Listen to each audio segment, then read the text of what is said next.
ശബ്ദം. സ്വനപേടകവും നാവും മുഖ്യ പങ്കുവഹിക്കുന്ന ചലനാത്മകമായ ശാരീരിക പ്രവർത്തനത്തിലൂടെ സങ്കല്പങ്ങളെ വാക്കുകളായി ബഹിർഗമിപ്പിക്കുക വഴി ജീവനുകളിൽ സംഭവിക്കുന്ന സ്വാധീനം ഒരേ വാക്കിന്റെ തന്നെ ഉപയോഗത്തിലൂടെ പല ജീവനുകൾക്കും പല വിധത്തിലായി അനുഭവത്തിൽ വരുന്നു. മുന്തിയ അറിവും പ്രവർത്തനശേഷിയും ആർജിച്ചിരിക്കുന്ന മനുഷ്യൻ പുറപ്പെടുവിക്കുന്ന അതേ വാക്ക് തന്നെ ജീവശേഷി കൊണ്ട് താഴത്തെ അവസ്ഥയിലായിരിക്കുന്ന മനുഷ്യൻ ഉച്ചരിക്കുന്നതിലൂടെ സമൂഹത്തിൽ കാര്യമായ എന്തെങ്കിലും ചലനം സൃഷ്ടിക്കാൻ കഴിയുകയില്ല. പ്രകൃതിയെ സൂക്ഷ്മമായി ഏറെ ഉൾക്കൊണ്ടിരിക്കുന്ന അഥവാ നേതൃഗുണവും പ്രവർത്തന ഗുണവുമുള്ള ജീവനിൽ നിന്ന് പുറപ്പെടുന്ന വാക്കുകൾ ജീവനാകുന്ന ചിന്തകളിലേക്ക് കടന്നു ചെല്ലുകയും വാക്കുകളിൽ നിക്ഷിപ്തമായ സങ്കല്പോർജം സമൂഹത്തിന്റെ പൊതുവായ പ്രവൃത്തിക്കും അനുഭവ ഗുണത്തിനും കാരണമാവുകയും ചെയ്യുന്നു. യാഥാർത്ഥ്യം എന്ന കാരണതരമായ അവസ്ഥയെക്കുറിച്ച് വ്യക്തത ലഭിക്കാനാവാതെ അനേകമായ മനുഷ്യജീവനുകൾ പ്രവർത്തനത്തിലൂടെ മുന്നേറി ശേഷിയാർജിച്ച് ജീവസമൂഹങ്ങളെ നിയന്ത്രിക്കാൻ പ്രകൃത്യാ തന്നെ അവകാശികളായി നേതൃപഥത്തിൽ വരുന്ന സ്ഥിതിവിശേഷവും സംഭവിക്കുന്നു. നേതൃത്വം എന്ന അവകാശം എന്തുകൊണ്ട് തന്നിൽ വന്നുപെട്ടുവെന്നോ അത് യഥാർത്ഥമായി വിനിയോഗിക്കേണ്ടത് എങ്ങനെയെന്നോ അറിയാനാവാത്തത് നിമിത്തം നേതൃശേഷി സ്വയം അറിയാതെ തന്നെ വാക്കുകളെ മിക്കപ്പോഴും ദുരുദ്ദേശത്തോടെയും വേണ്ടാത്തിടത്തും പ്രയോഗിക്കുന്നു. ജീവകാരണവും നിരന്തര പ്രവർത്തനത്തിന്റെ മാർഗദർശനവും ഊർജവുമാകുന്ന വാക്കുകളുടെ വിനിമയത്തിലെ പിഴവ് മൂലം അവനവനിലും സമൂഹത്തിലും പ്രകൃതിയിൽ തന്നെയും സൃഷ്ടിക്കുന്ന ദുരന്തം എന്തായിരിക്കുമെന്ന് അറിയാൻ കഴിയാതെ പോവുകയും ചെയ്യുന്നു.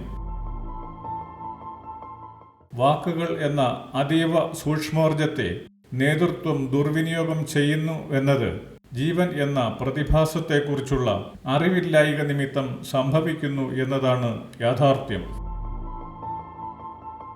ഉയർന്ന ശേഷിയുള്ള ജീവന്റെ പിഴച്ച വാക്കുകൾ സമൂഹത്തെ ഒന്നാകെ ദുഷിപ്പിക്കുന്നത് നിമിത്തം അനേക കാലത്തെ പ്രവർത്തനങ്ങളുടെ യോഗ്യതയായി ഒരു ജീവന് കിട്ടിയിട്ടുള്ള ശേഷി സമൂഹത്തിന്റെ അധഃപതനത്തിനും നാശത്തിനുമായി വിനിയോഗിക്കപ്പെടുന്ന സ്ഥിതിയുണ്ടാവുന്നു.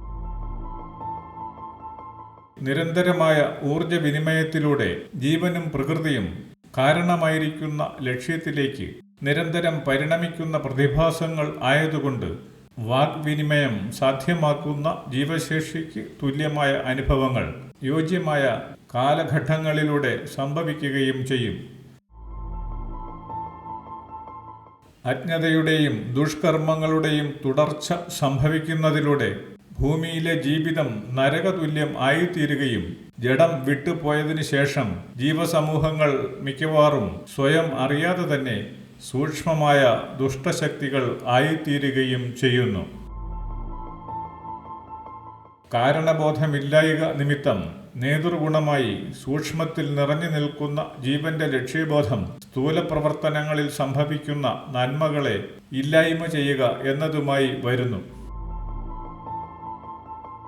പ്രകൃതിയുടെ കാരണഗുണം ആർജിച്ച് സൂക്ഷ്മശേഷികളായി തീർന്ന ദുഷിച്ച ജീവനുകളെ സംബന്ധിച്ച് തനതായ പരിചയത്തിലും പ്രവർത്തനഗതിയിലും ലക്ഷ്യബോധത്തിലും നിലനിൽക്കാനും ശക്തിപ്പെടാനും മാനവ സംസ്കാരത്തിന്റെ ദുഷിപ്പ് സംഭവിച്ചേ മതിയാവൂ എന്ന് വരുന്നു. യഥാർത്ഥ ലക്ഷ്യം എന്തെന്നറിയാതെ വഴിതെറ്റി നിൽക്കുന്നവരാണെങ്കിലും ആർജിത ശേഷി നിമിത്തം മുൻനിരയിലെത്തിയ സൂക്ഷ്മജീവനുകളുടെ സ്വാധീനം ജനങ്ങളിൽ എത്തുകയും നന്മയുടെ വഴിയെ സഞ്ചരിച്ച് പ്രവർത്തിക്കുന്ന മനുഷ്യർക്ക് സഭ്യമല്ലാത്ത വാക്കുകളും വഞ്ചനാപരമായ പ്രസ്താവങ്ങളും അപവാദങ്ങളും ഭീഷണികളും ഒക്കെയായി ജീവിതത്തിൽ അനുഭവപ്പെടുകയും ചെയ്യുന്നു. ഇങ്ങനെ സൂക്ഷ്മത്തിൽ നിൽക്കുന്ന ജീവശേഷികൾ ഭൂമിയിൽ ജീവിക്കുന്ന കാരണബോധമില്ലാത്ത ജനങ്ങളെ യഥാർത്ഥ മാർഗത്തെ അറിയിച്ചു കൊടുക്കുന്ന ഗുണസമ്പന്നരുടെ പ്രബോധനങ്ങൾക്ക് വിരുദ്ധമായി സംസാരിപ്പിക്കുകയും പ്രവർത്തിപ്പിക്കുകയും ചെയ്യുന്നു. കാരണബോധമില്ലാത്ത സാധാരണ ജനങ്ങൾ നല്ല കാര്യങ്ങളെപ്പോലും ശക്തമായി എതിർത്ത് സംസാരിക്കുന്നതിൻ്റെ സൂക്ഷ്മതരമായ ഒരു കാരണം ഇത്തരത്തിൽ ഉള്ളതാണ്. ജന്മാന്തരങ്ങളും തലമുറകളും പിന്നിട്ട് ഒന്നൊന്നായി ബന്ധപ്പെട്ട് തുടർന്നുകൊണ്ടിരിക്കുന്ന പ്രതിഭാസമാണ് ജീവപ്രവർത്തനങ്ങൾ എന്നതുകൊണ്ട് സൂക്ഷ്മ ജീവനുകളുടെ സ്വാധീനത്തിൽ നിന്ന് ഒഴിവായി നിൽക്കുന്നതിന് വ്യക്തിപരമായും സാമൂഹികമായും സാധ്യമാവുകയില്ല. വാക്കുകൾ സുഖകരമോ അല്ലാത്തതോ എന്നതിലുപരി വാക്ക് എന്ന ശബ്ദതരമായ ഊർജം പുറപ്പെടുവിക്കുന്ന ജീവൻ ലക്ഷ്യം വയ്ക്കുന്നത് എന്ത് എന്നതാണ് പ്രസക്തമായി വരുന്നത്. മറ്റൊരു ജീവന് സുഖകരമോ അല്ലാത്തതോ ആയ ശബ്ദ വിനിയോഗമെന്നത് ഒരു ജീവോർജമാകുന്ന പ്രകൃതിശേഷി പ്രകൃതിയുടെ തന്നെ ഊർജസംഭരിത ഗുണമാകുന്ന മറ്റൊരു ജീവശേഷിയെ അവസ്ഥാഭേദത്തിലേക്ക് നയിക്കുന്നതിനുള്ള പ്രയത്നം ആയിത്തീരുന്നു. കാര്യങ്ങളും കാര്യങ്ങളായിത്തീരുന്ന കാരണങ്ങളും വേണ്ടവണ്ണം ഗ്രഹിക്കാൻ കഴിവില്ലാതിരിക്കുന്ന ജീവനെയോ സമൂഹങ്ങളെയോ വിപത്തിന്റെ വഴിയിൽ നിന്ന് പിന്തിരിപ്പിക്കുന്ന ദൂരക്കാഴ്ചയുടെ വാക്പ്രയോഗം സുഖകരമല്ലാത്തതോ വ്യാജമെന്ന് തോന്നുന്നതോ ആയിരുന്നാൽ തന്നെ അന്തിമമായി പ്രകൃതിയിൽ നന്മയെ വരുത്തുന്നു. ജീവനുകളെ അവസ്ഥാമാറ്റത്തിലേക്ക് നയിക്കാൻ പ്രാപ്തമായ ശബ്ദത്തിന്റെ യോഗ്യതയും അത് മുഖാന്തരമുള്ള കർമ്മഫലവും പ്രകൃതിക്ക് അനുയോജ്യമായി ജീവരാശിക്ക് ആകമാനം ഗുണകരമാവുമ്പോൾ വ്യാജവും അസുഖകരവുമായ വാക്കുകൾ മനുഷ്യരാശിക്ക് സത്ഫലങ്ങളും നന്മയും ഉളവാക്കുന്നതായി വരുന്നു.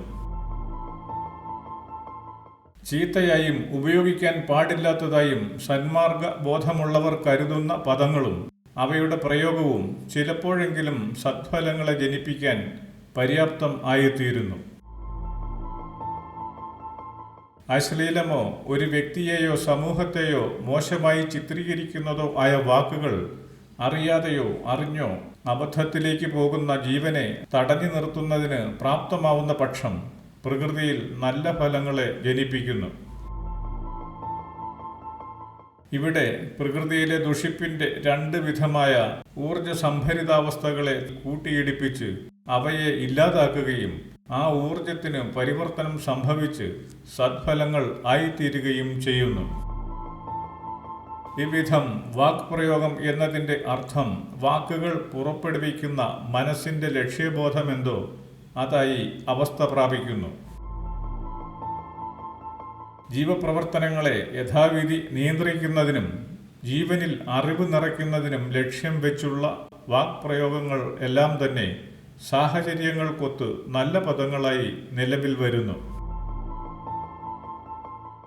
മനുഷ്യരെ സംബന്ധിച്ചിടത്തോളം പ്രപഞ്ചകാരണ ലക്ഷ്യം മുൻനിർത്തി ശബ്ദതരമായ അനുഭവമായി തീരുന്ന വാക്കുകൾ എന്ന ഊർജസത്താ വൈഭവത്തെ ഉപയോഗപ്പെടുത്തുന്നതിൽ വരുന്ന വീഴ്ചയെ ഏത് വിധത്തിലും ചെറുക്കുന്നതിനും നിയന്ത്രിച്ചു നിർത്തുന്നതിനും പ്രയത്നം കൊണ്ട് നിരന്തരം ജാഗ്രത പാലിക്കേണ്ടിയുമിരിക്കുന്നു.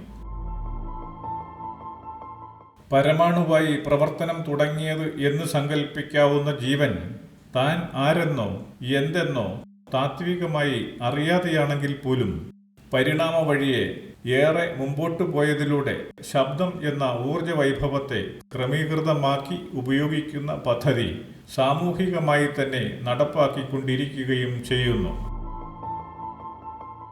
ശബ്ദവിനിമയത്തിന് അപാര സാധ്യതകൾ ഉള്ള കലയും സാഹിത്യവുമായ ബോധന മാധ്യമങ്ങളിലൂടെ മനുഷ്യന് ഏറ്റവുമധികം അറിവ് നേടുന്നതിനും സമൂഹത്തെ മാറ്റിമറിക്കുന്നതിനും സാധ്യമാകുന്നു. കലയും സാഹിത്യവുമായ ബോധന മാധ്യമങ്ങളിൽ വെളിച്ചത്തിന് ഉള്ളതുപോലെ തന്നെ ശബ്ദത്തിനും തുല്യമായ പ്രാധാന്യമുണ്ട്. കലകളും ലിഖിതങ്ങളുമാകുന്ന വാക്പ്രയോഗം പ്രാപഞ്ചികമായ അവസ്ഥകളുടെ സൂക്ഷ്മഭാവങ്ങളെ വഹിച്ച് ജീവനിൽ നിന്ന് ജീവനുകളിലേക്ക് സഞ്ചരിച്ച് സമൂഹത്തിന് പുതിയ അനുഭവങ്ങളും അറിവുകളും പ്രദാനം ചെയ്യുന്നു. അനുഭവങ്ങൾ എന്നത് പ്രാപഞ്ചികമായ നിലനിൽപ്പുകളും പ്രവർത്തനങ്ങളും ആയുള്ള ജീവന്റെ പരിചയവും പരിചയത്തിലൂടെ പ്രാപഞ്ചികമായ നിലനിൽപ്പുകളെയും പ്രവർത്തന വൈവിധ്യങ്ങളെയും ജീവൻ സൂക്ഷ്മമായി ഉൾക്കൊണ്ടു നിൽക്കുന്ന അവസ്ഥ എന്നത് അറിവും ആകുന്നു. പ്രപഞ്ചത്തിന്റെ കൃത്യതയും സൂക്ഷ്മതയും ഉൾക്കൊള്ളുന്നതിനായുള്ള ജീവന്റെ പ്രവർത്തനമാണ് ജീവിതം എന്ന യാഥാർത്ഥ്യം തിരിച്ചറിയാതെ അക്ഷരരൂപത്തിൽ ശബ്ദവിനിമയം നടത്തുന്ന എഴുത്തുകാരായ സാംസ്കാരിക നിർമ്മാതാക്കൾ അവർ വരുത്തിവെക്കുന്ന ഗുണദോഷങ്ങളെക്കുറിച്ച് മിക്കപ്പോഴും ബോധമുള്ളവരാകുന്നില്ല. ജീവരാശിയുടെ വിനാശത്തിന് കാരണമായി സ്വയം അറിയാതെ പ്രവർത്തിച്ചു നിൽക്കുന്ന ജീവകാരണമായ ശബ്ദമെന്ന വാഗ്വിനിമയക്കാരായ കുറെയെങ്കിലും സാഹിത്യകാരന്മാർ ലോകത്തിന് നാശം ചെയ്തുകൊണ്ടിരിക്കുന്നവരാണ്. കാരണബോധം ഇല്ലാത്ത കലാപ്രവർത്തകർ തനതായ വാസനയ്ക്ക് ഒത്തവണ്ണം വിനാശത്തിൻ്റെ നേതൃശേഷികളായി മരണാനന്തരവും പ്രകൃതിയിൽ ലയിച്ച് നിന്നുകൊണ്ട് മാർഗഭ്രംശം സൃഷ്ടിക്കുന്ന കലാസാഹിത്യ സൃഷ്ടികൾക്ക് വേണ്ടുന്ന പ്രേരക ശക്തികളായി ജീവിച്ചിരിക്കുന്നവരിലൂടെ പ്രവർത്തിക്കുന്നു.